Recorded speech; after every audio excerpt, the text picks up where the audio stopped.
Hello, ladies and gentlemen, and welcome again to Syriana Analysis. I'm your host, Kevork Almassian. Thank you very much for tuning in to today's special live streaming, whether you're watching this on YouTube or on Rumble. And we have with us dear friend Mel. I have met her on X, and she has been very active recently, and before that, especially during the onslaught against the Palestinians in Gaza. And I see that the conversation in the United States has reached into the peak point. And we also discussed the media narratives in the United States because the US policy impacts everyone else in the world. In the world. Mel, dear, I have asked Grok. I told you this privately, and according to Grok, you are a Southern conservative woman with over 184,000 followers, co-hosts the Previously Prohibited podcast. The link is in the description below, and champions America First policies through sharp critiques of neoconservative figures and U.S. foreign aid priorities, especially toward Israel. And that makes you, of course, a controversial figure nowadays on social media platforms, and you're subjected also to criticism. I wanted to have a conversation with you about what is going on in the US, especially when it comes to the conversation about Israel. And nowadays we see a harsh critique against Tucker Carlson. I've seen multiple people nowadays in the US, including, of course, Ben Shapiro. We have seen Douglas Murray publishing an article, Mark Levin, and many others, for example, Randy Fine. And it seems to me that this time this is really serious against Tucker Carlson, and they're really trying to cancel him. Now, Tucker spoke against the COVID measures. He is speaking against Venezuela now regime change operation. He spoke against the war against Iran. But when it comes to the source of the issue and who is pushing these wars, and when you touch, let's say, the sensitive issue, and that is the impact of the Zionist lobby and the, what they say, the Jewish billionaire class in the US, it seems that this turned into a really heated debate. How do you see this critique, first of all, of Tucker? Is this a genuine critique of him? Would they be successful to cancel Tucker? I don't actually think they're going to be that successful because he is on his own platform, right? So they're trying to make him as toxic as they possibly can so that other credible voices, other, they want to push him to the fringes so that he's only he can only get the kind of guests that are on the fringes, right? They don't want any more quote unquote respectable people sitting down with him because, Tucker really, I don't know what happened to him. Something happened, I would say, in the last year or so, but everyone knows that Israel is the third rail on the right. You cannot touch it. It is, and having been a Republican my whole life, having been around conservative politics my whole life, you just know it's just kind of beat into you. You can't question this, right? Except after October 7th, for me, and I know a lot of other people on the right, something just kind of snapped, right? For me, I always say it took about 5 days. And it was the first report of bombs. They said they had dropped 6,000 bombs in Gaza in 5 days. And I was so disturbed by that grotesque overreaction. I felt was a huge overreaction that was meant to do nothing but collectively punish all of the people in Gaza. There was no military strategic goal that they could have reached by just carpet bombing the entire region. And 6,000 bombs was more than we had dropped in any year in Afghanistan other than 2019. So they dropped more bombs on this 141 square mile piece of land than we dropped it in the entire country of Afghanistan in a full year. And they did that in 5 days. So something just snapped and I just said, I don't care anymore. And I went from there. And others have just, slowly followed suit. Candace Owens right away was like, no, this is wrong. Right. Yes. It seems to me that nowadays this shift is also headed toward J.D. Vance. The other day, he received a few questions from young students, very young, and they were very smart questions, wearing the MAGA hat, and asking the hard questions to him, especially when it comes to the Israel lobby influence over the U.S. foreign policy. And J.D. Vance didn't deny that the Israel lobby has influence over the U.S. foreign policy. And he said, but Donald Trump always prioritizes America first. And that's why we didn't go to war against Iran. This was like a confirmation from J.D. Vance, in my opinion, that yes, the Israel lobby tried to push the U.S. into yet another regime change war in the region. And hence he confirmed that the previous regime change wars were also Israel's wars in the region.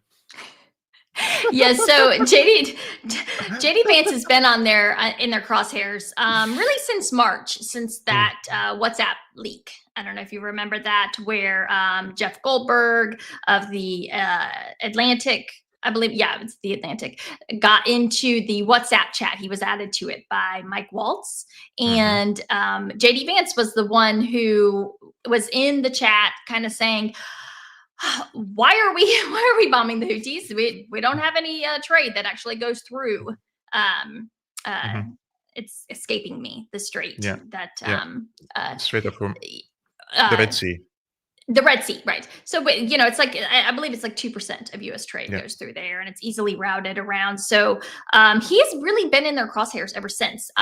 Something that a lot of people don't know is that Tucker Carlson's son, Bucky Carlson, actually works for J.D. Vance. I believe he might even be his chief of staff. So he's very close with Tucker Carlson, J.D. Vance.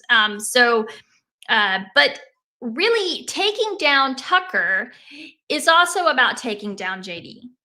Because JD has a much, and a lot of people will say, no, because that's Peter Thiel's boy, you know, and then you get into, you know, conflicts that are just bound to rise between these kind of like tech billionaires, these AI guys, and then, you know, your kind of classic neocon warmongers and whatnot. But I think anybody who understands the Zionist lobby knows that they don't actually care about any of that stuff. They care about Israel and what's best for Israel, and that's it.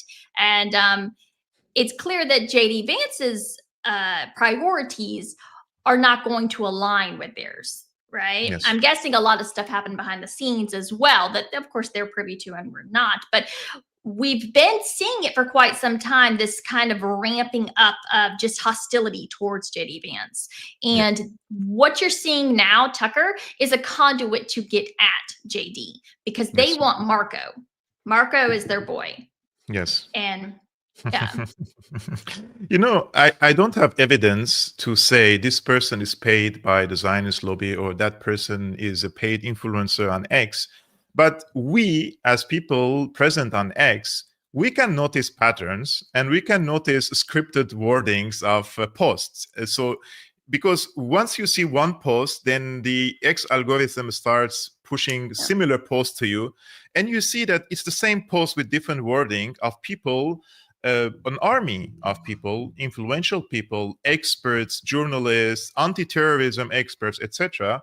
They are all criticizing nowadays J.D. Vance and Tucker Carlson together. So you see that there is a correlation in this. And I always genuinely ask this question, like, if these people are paid by the Israel lobby, shouldn't they be registered under FARA? Because if they are receiving this money, means they are they could have a conflict of interest, and we people as normal people trying to gather information on X, how would we know that this person is a genuine person and is not paid by anyone, or this person is independent or not? And nowadays it is very difficult to distinguish it. You really have to be all day on X, try to filter the tweets and the wordings to understand really what is going on in the US. So the Israel lobby is paying a lot of money, in my opinion. And guys, if you're ready to sell your soul, there are lots of buyers nowadays.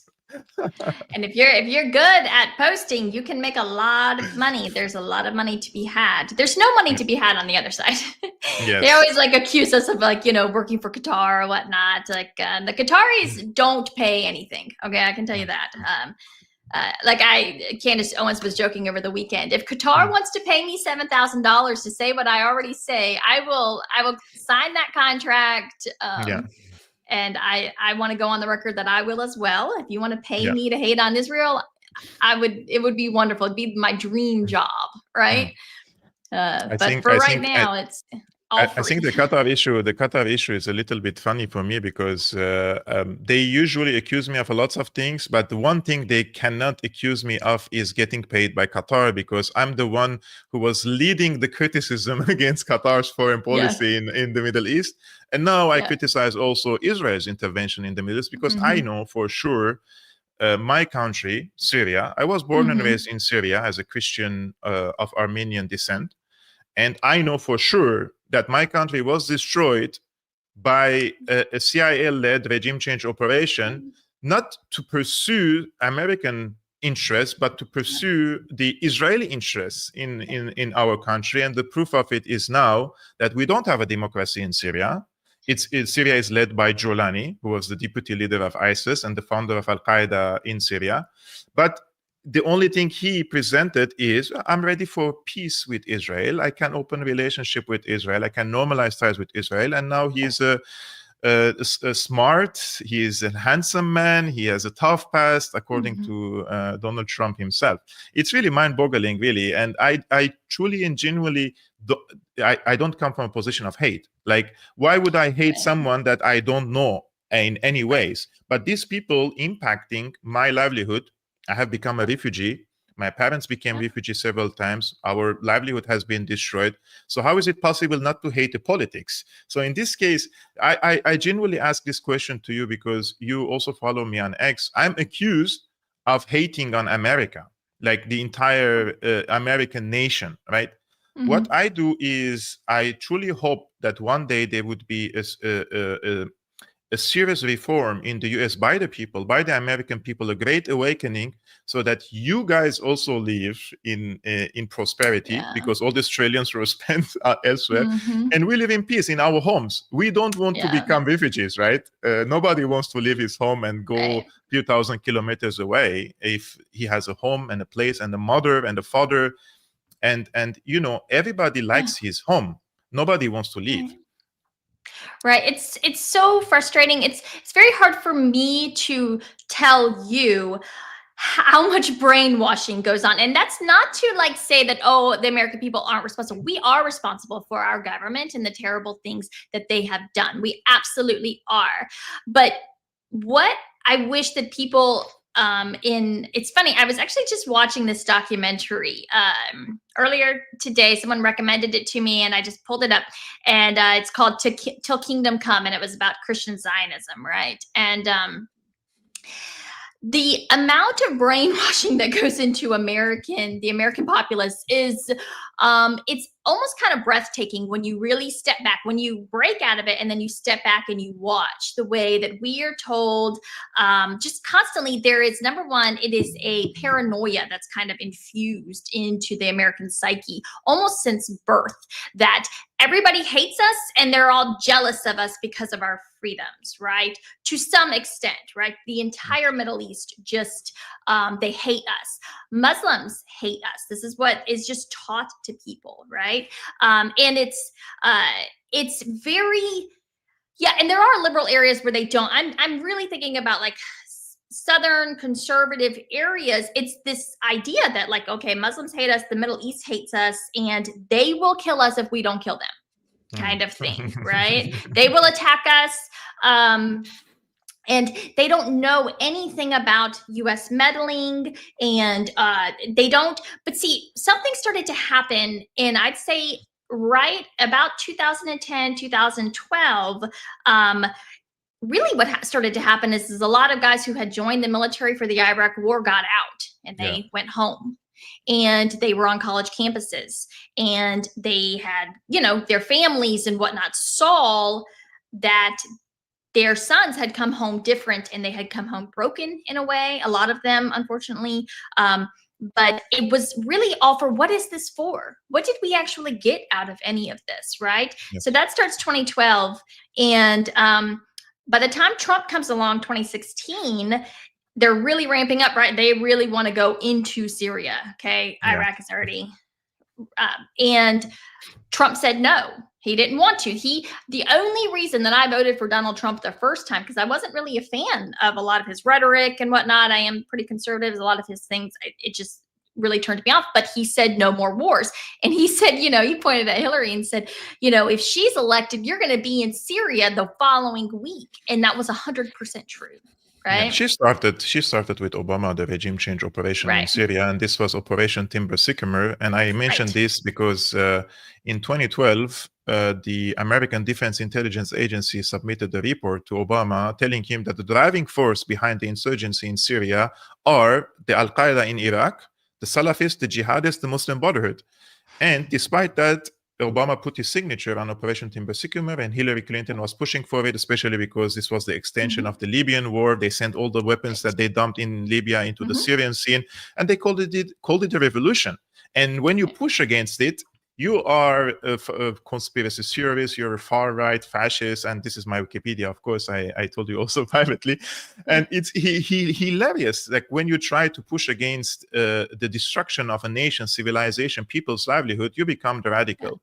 But the people who are not radical, and I'm going to show you one of the videos today, of course, this is sarcasm, is none other than Ben Shapiro. Ben Shapiro says, first of all, Mika Kunkle says, Ben Shapiro is absolutely right on Tucker Carlson and Nick Fuentes. And if you write off Ben Shapiro just because he's Jewish, then yes, you are an anti-Semitic. I will show you this video. Let's make one thing clear. This is not about free speech or cancellation. It was never about free speech or cancellation. Free speech has a definition, the right to speak free of governmental coercion. I believe in it, of course. I've always defended it. Criticism of bad speech is, in fact, just a form of free speech. Cancellation also has a definition, the banning of particular people, including people like Nick Fuentes, from platforms like X or Facebook. I believe that Nick Fuentes is odious and despicable, but I've never called for his cancellation, and in fact, I've called for his restoration to those services, despite the fact that I think he's odious and despicable. It is not cancellation to draw moral lines between viewpoints. In fact, we used to call that one of the key aspects of conservatism. It is not cancellation to refuse to signal boost Hitler's supporters like Nick Fuentes. It is not cancellation to criticize Tucker Carlson for rhetorically fluffing Nick Fuentes and other anti-American crackpots. It's not cancellation if you urge others to stop promoting those who rhetorically fluff Nazi apologists. Those are all elements of free speech. And anyone who says differently is lying to you, and lying for the most cynical reasons, to misdirect from their own defense of those Nazi apologists and their promoters. The issue here isn't that Tucker Carlson had Nick Fuentes on his show last week. He has every right to do that, of course. The issue here is that Tucker Carlson decided to normalize and fluff Nick Fuentes, and that the Heritage Foundation then decided to robustly defend that performance. Those who criticize both Tucker and Heritage aren't canceling. They are quite properly drawing a moral line. So we have to draw moral and immoral lines, right? We have to distinguish between moral arguments and immoral arguments. This is not cancellation. No, of course not. And we can platform a man, we can elect and platform a man like Randy Fine, who will call for the nuking of 2 million people on a regular basis, who jokes about and says that it's wonderful that the people of Gaza are starving. Starve away. He says the most vile, despicable things you've ever heard about Muslims, just unbelievable amounts of hate and vitriol. All of that's fine. But Nick Fuentes, who made a Cookie Monster Holocaust joke when he was 18 years old, must be forever banned, right? He is forever labeled as a Hitler supporter. Which is just preposterous, because there's no one, like, what does that even mean? Hitler is dead. What do you mean he's a Hitler supporter, right? If you want to call him an anti-Semite, call him that. But this is just dumb. But the problem is, of course, that they've overused the anti-Semite label. It doesn't mean anything anymore. So they just have to get more and more extreme. And what's the worst thing you can be associated with? Of course, it's Hitler, right? Yes. And I hadn't listened to people. Somebody kept saying, why did he keep saying fluffing? Somebody was in my mentions earlier. Why did he keep saying, and I can't stand his voice. So I would have never watched that, and he said it like 3 times in that 90-second clip. So, the issue of anti-Semitism, in my opinion, After October 7, I have seen many talking heads on social media platforms, like this Rabbi Shmuley, for example. The way he presents his ideas, it seems to me that he wants for the people to become anti-Semites. Because when the people start hating on the Jews for being Jews, it proves their point that the opposition are anti-Semites. Like, it's not about anti-Zionism, it's not about a political movement, but rather anti-Semites. That's why they amplify also some of the anti-Semitic voices. There are anti-Semitic people all around the world. So by amplifying them, showing like with the microscope that those are the leading voices of the anti-Israel voices, this is incorrect in my opinion. And context also always matters. I know a friend, I'm not going to mention his name. He went twice to Iraq as an American soldier. He got injured the first time physically, and the second time he got injured mentally. And he came back completely traumatized from the second deployment. And after some time and research, he found out that he didn't fight for the US and he didn't serve the American interests. He fought for Israel. And this turned him into a ball of rage. This person cannot stop cursing Israel, but you have to see the context why this person became really radicalized.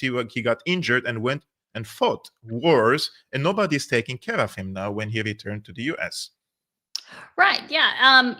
Number one, I have now forever used, actually I use Israel supporters and how they talk about Gaza and Palestine in general. Yeah. That's my bar. If you go over anything that they say, if you get more hateful than them, then I'm like, okay, maybe you should tone it down, or I'm not going to associate with this person. But the thing is I've never seen anyone who supports Gaza or, the Palestinian resistance cause ever talk even close to as just vile and disgusting about Israel and whatnot. So when people say like, oh, he hates Israel, I'm like, really? I'm sure they do, but I don't know if I've ever seen anyone hate Israel as much as, kind of like your average Zionist just hates Palestine, right? Yeah. So that's always my litmus. But yeah, I think that Americans do have a right to be angry about the way in which American foreign policy has been manipulated and dictated for really the last 30 years. Since about 1995 is when it really started to, the lobby itself, it used to be powerful in the 80s, right? But there was still this teeny tiny bit of check. And we know because they really hated George W. Bush or H.W. Bush. And, Reagan infamously said he didn't know he had that much power when he made the phone call and told them they had to get out of Lebanon. But yeah, starting in about 1990, well, it was 1995, there was this kind of deal with the devil made at CPAC, which is the Conservative Political Action Committee that the Zionist lobby came in, and Zionists have always, and it's at that time it was the Jewish lobby, right? So the Jewish lobby comes in to the conservative PAC, and conservatives at that time, especially a lot of evangelicals, had you always had this like fringe kind of like end of times people who they just have always loved Israel, and that's been since the 70s. But more mainstream, they were actually pretty leery of Jews in general because Jews had always championed a lot of liberal causes that had been antithetical to the things that these conservative outlets stood for. And there was this kind of they came to an agreement, right? Because Israel needed new backing, especially now that the wall had fallen, and there wasn't really a good reason as to why. Before it was the U.S. has to back Israel because it's the only democracy and everybody else is aligned with the commies, right? And so now, after the wall falls and everything, it's like, well, how can we get America to continue sending us money and weapons and stuff like that? And it's, well, we have to, number one, we have to replace the Soviets with the Muslim terrorists. That's number one, to scare the crap out of people. And then they really kind of latched onto this idea of revving up the Christian Zionism. And because then that's never ending, right? As long as you can convince people that God commands you to support Israel, well, then they don't actually even need a boogeyman at that point. And I think so, Christian Zionism has become like a school of thought in the US, and it's like a graduation place. Like they all continuously graduate pro-Israel people. And in my opinion, this is why they're really terrified. I mean, they lost the left more or less in the US, but losing the right, especially the people who have faith in Christianity and go to the church, this is the real place where they don't want to really lose, and that's why they're losing their minds. That people like Tucker Carlson are leading this movement. Right. So that it's always been a core on the right. Well, I'd say for 30 years again, because again, we all always have to remember the right is always opposed to the commies, right? So it was always just really easy when Israel fit in with that defense, and then there was justification for sending them weapons and everything like that. Was it was just kind of written in the contract already. It was like part of the small print or whatnot. But then having to justify that support all on their own was much more difficult. But now what we see is this command that you have to support Israel because it is God's commandment. They they bastardize scripture, which is just very frustrating. It's a whole conversation on its own. But what they demand is a dogma, right? It's a devotion to this dogma, and you cannot question it. It becomes blasphemy. It's to even wonder why God told us that we must support them, and that's all there is to it. And if we don't stop, or if we stop blessing them, God will stop blessing us. And so that's really what it's come down to. And there's really no discussing it with people like that. There is no debate to be had with a Lindsey Graham, right? Or a John Hagee, or some of these really hard-lining pastors and preachers that push this stuff. They won't debate it with you. So it's interesting because those are lost causes, right? But then what we've seen is that their congregations are not so much. The congregations aren't sold anymore. True. And so you have somebody like Tucker Carlson, who people just naturally like, and he starts talking about this. He hosts, Mother Isaac. He hosts, Sister Stephanopoulos. Really gives a perspective from just a Christian point of view, the Christians that are persecuted throughout Palestine and whatnot. Yes. He is exposing audiences who have had nothing but brainwashing their entire lives to the fact that there are actually Christians, Palestinian Christians. Unfortunately, I hate to say it, but a lot of people don't even know that. They didn't know that until they watched this stuff. I think more people also should be a little bit careful of Ben Shapiro and his opinion on Christianity as well. And when it comes to Jesus Christ, and those are his own words. From a Jewish point of view, where we don't believe in the divinity of Christ, I think that there you can make an argument that the Gospels, which were written, he was just a prophet, and significant. No, we don't even believe he was a prophet. What do you think he was? What do you guys think? What do I think he was historically? I think he was a Jew who tried to lead a revolt against the Romans and got killed for his trouble, just like a lot of other Jews at that time who were crucified for trying to lead revolts against the Roman and got killed for their trouble. So he became legend in story, and it became a bigger and bigger deal as time went on. Yeah, he had a group of followers, and then that gradually grew, and then do you think he was resurrected? No, that's not a Jewish belief. Okay, I just want to check. Yeah, no, we're not into we're not into miracle stories. No, that's no. No. You don't have any miracles? No, not by Jesus. Right? No? They're ones in the Old Testament. Ones? Yeah, you've got Moses splitting the sea and all that. What do you think happened there? What do I think happened there? Yeah. Well, I'll go with the Maimonidean explanation that there was. It says in the Bible there was a strong east wind. So there was a naturalistic explanation for a physical phenomenon. From a Jew. So, I myself, my mother is very religious. We are from an Orthodox Christian church, and she never mentioned me about the necessity or the condition for me to get into the paradise, that I have to support Israel and the Israeli people and the Israeli government. I never heard saying that. No. I was actually just talking about this with someone yesterday.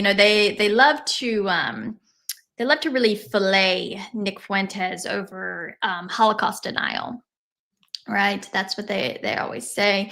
And I mean, I'm not here to debate the Holocaust, but I find it fascinating that in a Christian country, which lots of conservatives will call it, America a Christian country, that there is no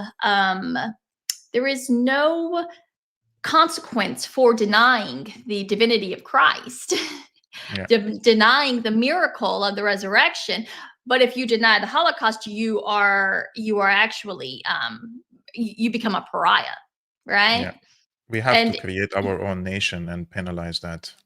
I'm just like, I'm all for free speech. I think you should be able to deny either one. I know the truth in my heart. I don't care if you believe in the resurrection or, the divinity of Christ at all. Either way, of course, I pray for you, but if you don't, it is what it is. But I just find it fascinating that people, even Christians, find it so much more offensive that someone would deny the Holocaust than they would, what he just said about Christ, which is just, total blasphemy.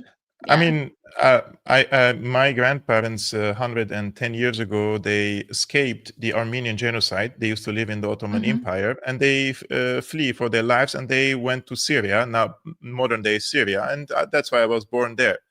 And according to the historical scripture, 1.5 million Armenians went between killing and missing, because there were 2 million Armenians and 500,000 Armenians existed after the genocide. So it is accepted to say 1.5 million Armenians were killed or disappeared or kidnapped or raped. All these horrible things happened, right?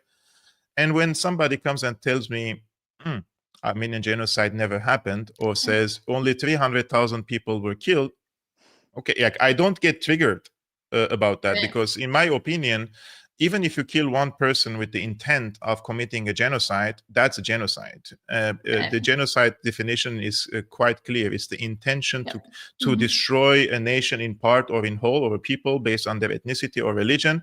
And that happened for the Jewish people during and before World War II. There was an organized persecution of the Jews. I'm not an expert about numbers, but I always find it counterproductive, let's say, to ban speech and discussion about what happened during World War II. That's where I come from, because I want to know the truth as well. I'm a person seeking for truth, but nowadays, especially like I live in Germany, so I have to be extra careful about that. I just want to know answers. Like if it's a 6 million, it's a 6 million. If it's a 5,900,000, it's 5,900,000. No worries about that. Even if it's 1,000 people, if the intention was there to kill them, to destroy the entire nation, the people as a Jewish people, it's considered the genocide. We have, please go ahead. Something that frustrates me when I do see some kind of Nazi apologists and whatnot is that there is no question that the Jewish people were collectively punished in Nazi Germany. And if you are in fact a Christian, then you have to reject that at all times. That collective punishment is wrong. It's wrong no matter who is doing it. And what was done to them, obviously, with the concentration camps and whatnot, it's so antithetical to everything that Christians stand for. So you simply cannot defend that, even if you want to, if it frustrates you. And I understand, because what we have actually seen happen is that we've seen the Holocaust be twisted into something that's used as like a cudgel to shut people up, right? And to morally blackmail them, right? To emotionally blackmail them into doing whatever it is that, you want them to do. And you see Christians do this, you see Jews do this, all of these people. And that's something that I've really fought with too, kind of, advocating for Palestinians. And they're always like, well, they're Nazis or they're Nazi. I'm like, can we just stop calling people Nazis? Okay. That it's an emotionally charged word that depending, I don't know, I feel like it does center things that shouldn't be centered, that was 80 years ago, and we need to let it go. And we actually have our new bad guys now. And as far as I'm concerned, they're Zionists, and we shouldn't call Zionists Nazis. We should call them Zionists. And it should become just as kind of toxic to identify with that ideology. Speaking of like shutting speech, because they don't want you to dare to speak or to think about anything. I asked the grandmother of my wife. She passed away recently. She was 95 years old. And I asked her, how was it during World War II? Like, what did you hear? Like, what was your approach? Did you dare to question what was going on? Why the German people didn't do enough to save their Jewish brothers? They were living in Germany. And she told me, nobody dared to speak up. Those were the few words she said. Nobody dared to speak up. And those who spoke up, those who protected any Jewish family in their homes, they disappeared with the Jewish people. So this was someone who lived the era, you know. That's why I always say shutting up speech and making people terrified to speak up. This is always, even for their own cause, it's counterproductive. And one of the people trying to shut the speech, of course, none other than this speech was a little bit too ridiculous for me. Mark Levin. He's awful. He's really awful. I want to show you this video. And I just want the anti-American, anti-Israel, anti-West crowd to understand something. You're going to have to come through me and millions of people just like me, and you're not going to make it. You think your stupid little podcast, or your stupid little subscription program, or your little TV show, or maybe you have a little radio show, is going to change the world like hell it is, not if I and everybody else have something to say about it. And I just want... So he's ridiculing this podcast. If these podcasts were not influential, why would they spend a moment to criticize them anyways? Right. Oh yeah, they have. I'm like, you remember when Gaza first broke out, and they were like, "Oh, go check on your Jew friends and everything," and I was like, like babies are getting bombed, okay, like, and now I'm like, maybe we ought to start checking on some people because some of these people are not doing that well, right? Mark Levin, somebody needs to intervene with him. He is losing it. Who's another one I saw? John Podhoretz, something like that, had the most obscene comment I think I've ever seen yesterday. Talking about, and he was yelling at the editor of the Federalist. It was so bizarre. It was like, something's not going on. You guys need to chill because all you're doing is alienating people who were on the fence or people who didn't have strong opinions either way. But again, this it does go back to the whole Holocaust thing, because there is this paranoia that is kind of drilled into a lot of Jewish people around the world, that at any time that the world is just going to turn against them, and they're going to get sent to camps again. So if you've been told that your entire life, I could see how you would just end up with this kind of, rabid paranoia, and then you see somebody, what you think, again, you've been told that, Nick Fuentes is a Hitler supporter, he's one of Hitler's boys and whatnot. So and what we see manifesting is really just this lifelong fear that some of these people have had, and none of it is rooted in reality, right? So how do you even counter that? Post-generational trauma exists. I mean, we also have this post-generational trauma, but there is a difference between the trauma and the victimhood, always playing the victim card. Like, there is no victim in the world but you. It's a little bit over-exaggerated. And in 2025, and we're going into 2026, I don't think it is a valid card to play during a political discussion nowadays, because 2 generations, 3 generations have passed, and for us, 4 to 5 generations have passed, and we have new realities on the ground and new relationships, and also new threats, new problems, new political realities. Using the history for the current and present times, it has become, like, and in Arabic we say khalas, like, this card is over. You cannot play this card any longer. No, and not just that, but we've seen what has been happening in Gaza, right? Like, it's the stuff of nightmares, and every day for 2 years, we're just watching and scrolling, and it's so dystopian in a way, seeing what's happening and just not being able to do anything other than scream into the void, really. Except we have been doing something, right? People are waking up, and that does give me hope. It does. Like you said, Mark Levin would not be commenting about these little stupid podcasts if these little stupid podcasts weren't actually having a pretty big impact. Indeed. And so, but yeah, no, you're not the victim here. You're just not. You live in a mansion in Florida. If you these know? podcasts were not influential, why would Bibi Netanyahu himself go on American podcasts and pay podcasters thousands of dollars per month just to recycle these similar talking points? This is very ridiculous. I just want to answer to one of our friends. He says, did Kevork say his wife is Jewish or German? My wife is German, and we were talking about the Jewish Holocaust during World War II, and I asked the grandmother of my wife about that. We have a very radical opinion here, and this time is coming from Representative Randy Fine.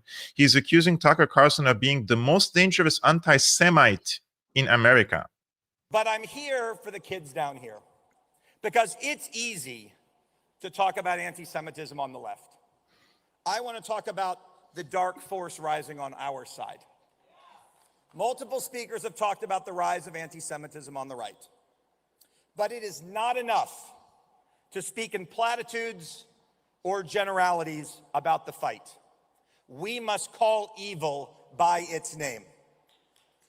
5 years ago, if I was talking to my father, who's watching, hi Dad, if I was talking to my father at 8:59 p.m. at night, he would say, Randy, I gotta go.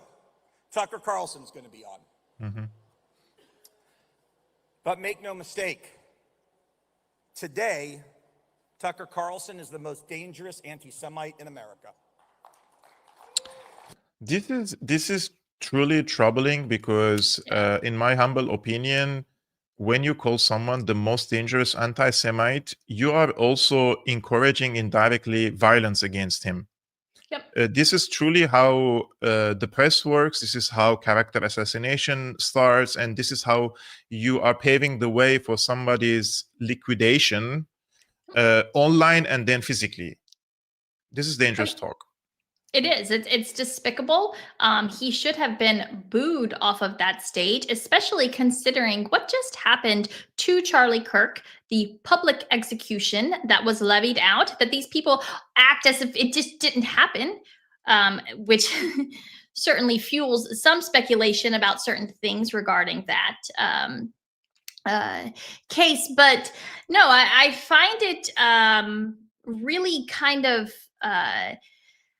for me, it's been very frustrating to watch, especially because of Charlie, what happened to him, because this is the exact same crap that they were saying about Tucker. They've actually been saying this for about 4 months, really ever since we know for a fact that Charlie Kirk and Tucker Carlson had a big impact on Donald Trump when he went to bomb Iran, that the Israelis wanted more, and there are people behind the scenes who say that pretty much Charlie Kirk stopped it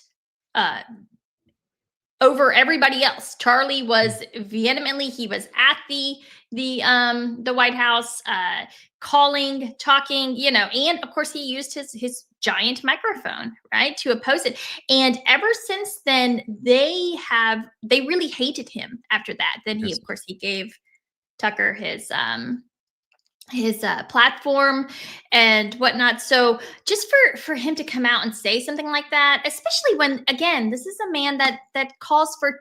Tucker Carlson has never called for any violence against Jews, period, whatsoever. Yeah.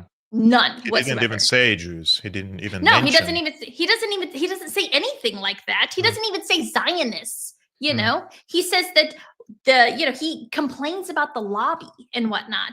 And at the same time, you've got people like Randy Fine, who routinely calls for violence against Muslims and against Christians who don't support Israel. So Yes. it's just, for me, it's infuriating, and I have to choose my words wisely, because otherwise I just start cursing up a storm.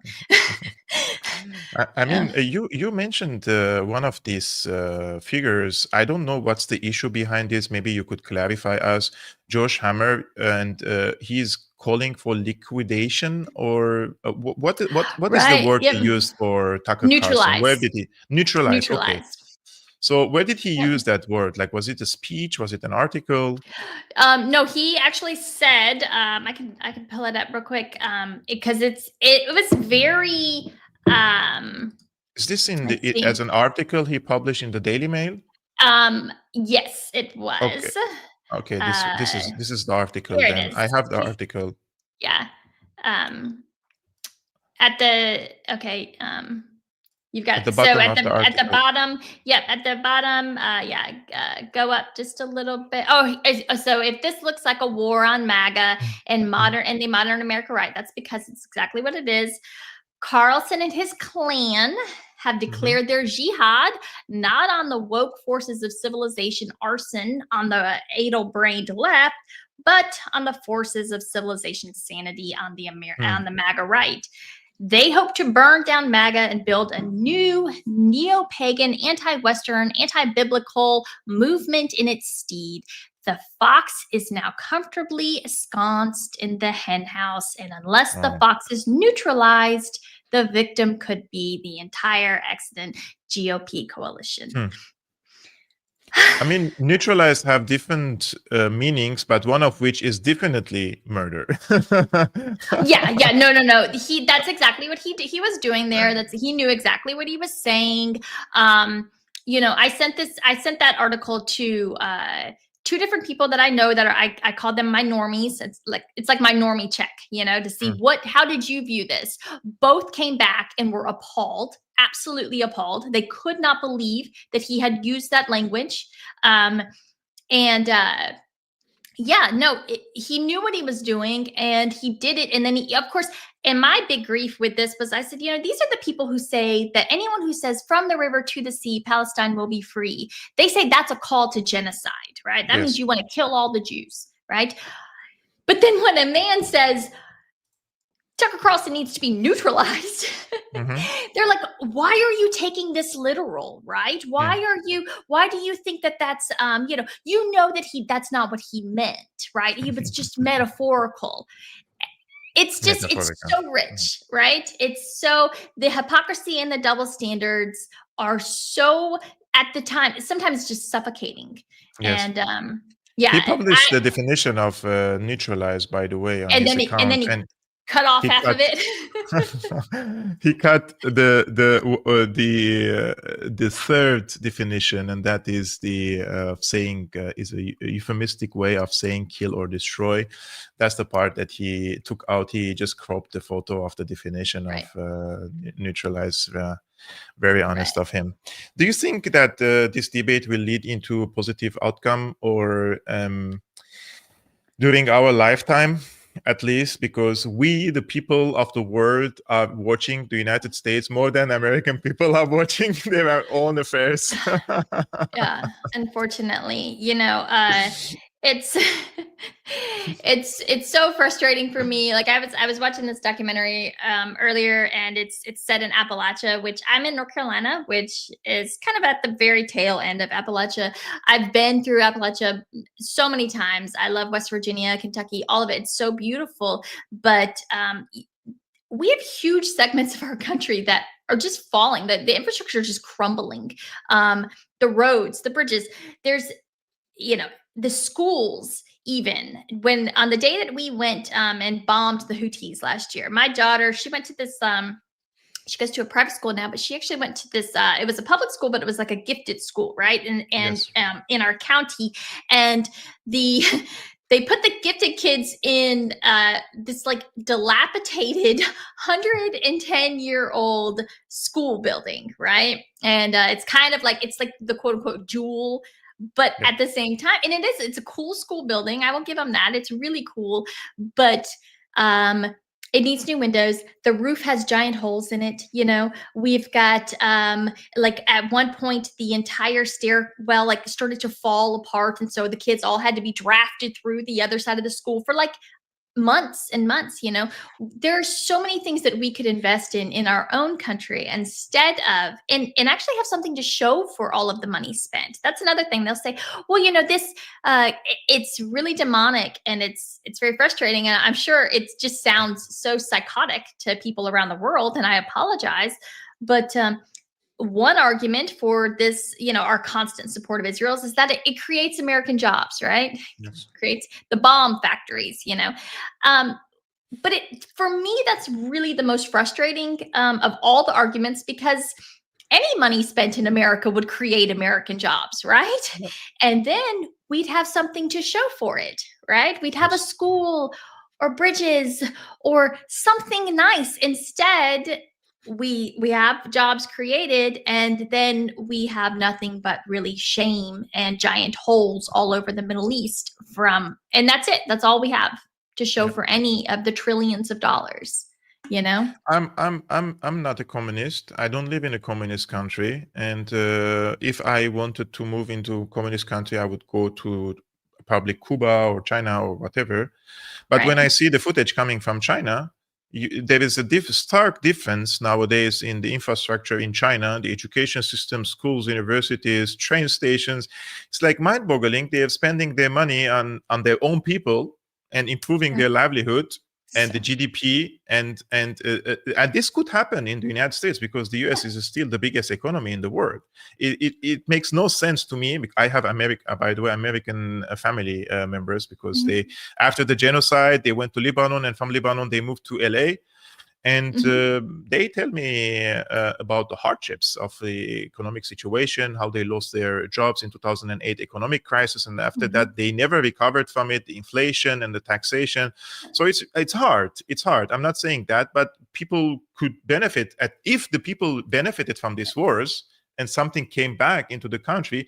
I'm saying maybe people have tolerated that, but the people didn't benefit from these trillions. It was a recycling of this money and coming back into the pockets of the military contractors and not benefiting the people. I cannot really understand how somebody would go to college and leave with a $60,000 debt for the rest of his life. It's like, what is that? $60,000. You're doing pretty good if you get off with just $60,000. I know a girl that graduated with $215,000 in debt, and she had a master's at the end of it. But $215,000. And of course, it used to be that they had a fixed interest rate, but a lot of times now, because the schools, because the loans are so prevalent, the schools have jacked up the rates, and then sometimes they're not actually secured. Well, they're unsecured from private banks, which renders the borrowers victim to compounding interest. And you'll have people paying on these loans for 20 years, and they're just starting to touch the principal on it, right? It's incredible. By the way, guys, if you like to follow Mel's X account, I'm now screening it, and the link is already in the description below. And she's also doing live streamings on Previously Prohibited. And as you can see, they are also going live. I think you're going live almost a weekly, or Yep. We go. So we'll be live tomorrow night. You can follow the X page. We go live on there and also on YouTube. But we always try to go Tuesdays, but tonight we're not because of the election. So we're waiting till tomorrow, and we're going to have Jose Vega on, who is a candidate for Congress out of New York. Okay, Really nice guy. I love Really Jose. nice He's great. And then always Sunday nights. Yep. Nice. So. For those who are asking what is my opinion about Zoran, I don't trust him. No. I don't trust him, and it doesn't mean that I like his opponents at all. But I don't Right. trust him. I don't trust his this CARE Foundation, Linda Sarsour, and all these people who support him. They're the liberal wing of the Muslim Brotherhood. His wife has been pushing for this regime change war in Syria and supporting these radical groups in the country, calling them democratic movement, etc. And now all of a sudden they're silent after the regime change happened, and the Jolani regime is committing massacres against the ethnic and religious minorities, including the Christians. So no, I don't trust him. I don't trust his wife, and that's it. That's all. Yeah, no. I think he's full of crap. I think he's another Obama personally. But I also hate Andrew Cuomo. So I hate Andrew Cuomo. So I've said 100% I would vote for Curtis Sliwa. I actually think he's the only one who he just loves New York City. I think he would be a great mayor. And for reasons unknown to me, New Yorkers will never give him a chance. But if I were in New York, that's exactly who I would vote for. So, well, guys, you heard it all from Mel. Yes. Thank you so much, dear, thank for you so coming much to for the having show. me. I really appreciate that Yes. you dedicated this time. I would really love at least to have you once per month to update us about what's going on in the United States. That would be really lovely. And anytime. So this is perfect. So much. Yes. Yeah. And thank you Bye, so much, guys. guys, for tuning in. And we will see you tomorrow. Peace be upon you, upon your families. Ciao.